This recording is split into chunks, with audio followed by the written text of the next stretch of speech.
Halo teman-teman, perkenalkan nama aku Alivia, biasa dipanggil Alif. Aku berasal dari prodi film dan animasi. Nah, untuk video kali ini aku mau bahas nih yang namanya prasinema. Tapi apa sih prasinema itu? Oke teman-teman, jadi aku akan langsung bahas apa sih prasinema itu. Jadi, prasinema sendiri merupakan istilah untuk teknologi dan media awal yang merupakan cikal bakal penemuan sinema maupun film. Pada masa ini, kan banyak tuh penemuan unik yang menjadi jalan menuju sinema modern. Oleh karena itu, mari kita telusuri perjalanan waktunya mulai dari tahun 1833 hingga 1894. Memasuki tahun 1833, Joseph Plato yang merupakan fisikawan sekaligus matematikawan dari Belgia memperkenalkan alat bernama penakistoscope. Bentuknya berupa cakram berputar dengan gambar-gambar yang berurutan. Ketika diputar dan dilihat melalui cermin, gambar akan terlihat hidup dan bergerak. Nah, inilah cikal bakal animasi yang menggunakan prinsip persistence of vision, yang dimana mata kita menyatukan potongan gambar menjadi sebuah gerakan. 6 tahun kemudian, atau lebih tepatnya pada tahun 1839, Louis Daguerre menemukan sistem fotografi pertama yang disebut daguerreotype. Walaupun hasil daguerreotype ini masih terbatas dan belum bisa merekam objek bergerak, temuan ini bisa memberikan harapan baru. Bahkan, Plato sempat mengusulkan ide animasi dengan teknik stop motion pada tahun 1849. Nah, sekarang sudah memasuki akhir 1850-an nih. Teknologi fotografi pun semakin berkembang.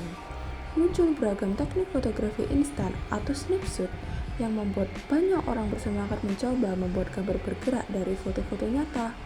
Walaupun sebagian besar percobaan ini belum berhasil, semangatnya tetap membuka jalan bagi perkembangan selanjutnya. Memasuki tahun 1878, ada seorang fotografer yang bernama Edward Muybridge yang membuat terobosan besar pada tahun itu. Dengan 12 kamera yang dipasang sejajar, ia pun berhasil merekam gerakan seekor kuda yang sedang berlari. Kemudian hasil rekamannya diberi judul The Horse in Motion, dan dunia pada saat itu dibuat terkejut karena untuk pertama kalinya gerakan hewan bisa ditangkap secara nyata. Eits, nggak sampai di situ aja. Muybridge kemudian mengembangkan suprasiscope yang merupakan alat yang bisa memproyeksikan rangkaian gambar tersebut ke sebuah layar. Memasuki tahun 1880-an, muncul sebuah teknik baru bernama chronophotography. Teknik ini memungkinkan rangkaian foto cepat dipakai untuk mempelajari detail gerakan manusia maupun hewan. Pada periode ini juga dikembangkan alat proyeksi seperti stereoscope yang menggunakan mekanisme seperti proyektor modern sehingga gambar bisa tampil berurutan di sebuah layar. Di tahun 1887, ada seorang penemu Jerman bernama Ottomar Ansuch yang menciptakan elektrotachoskop. Alat ini mampu menampilkan foto bergerak dengan kualitas jelas, baik di layar kaca susu kecil maupun lewat lubang koin intip. Dan pada tahun 1894, versinya yang lebih besar bahkan sudah bisa memproyeksikan gambar ke layar besar semakin mendekati bentuk bioskop yang kita kenal saat ini. Dan akhirnya kita sudah memasuki awal tahun 1890. Thomas Edison bersama asistennya yang bernama William Kennedy Laurie Dickson mengembangkan sebuah alat yang bernama kinetoscope.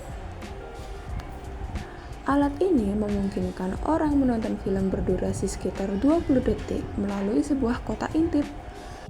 Hingga pada tanggal 14 April 1894, sebuah pertunjukan komersial kinetoskop resmi dibuka di New York. Dan inilah tonggak awal tontonan film berbayar dan menjadi pintu masuk menuju era sinema modern seperti saat ini.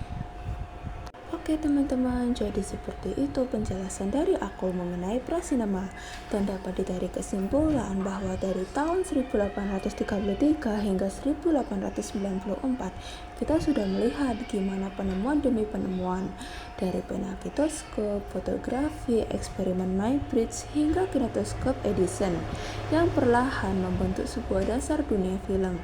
Dan dari masa prasinema ini juga menunjukkan bahwa rasa penasaran manusia untuk menghidupkan gambar sudah ada jauh sebelum bioskop lahir. Dan berkat perjalanan sepanjang ini, kita sekarang bisa menikmati film di layar lebar seperti XX1, CGV, maupun layar film lainnya. Sekian video dari aku. Terima kasih udah nonton. See you.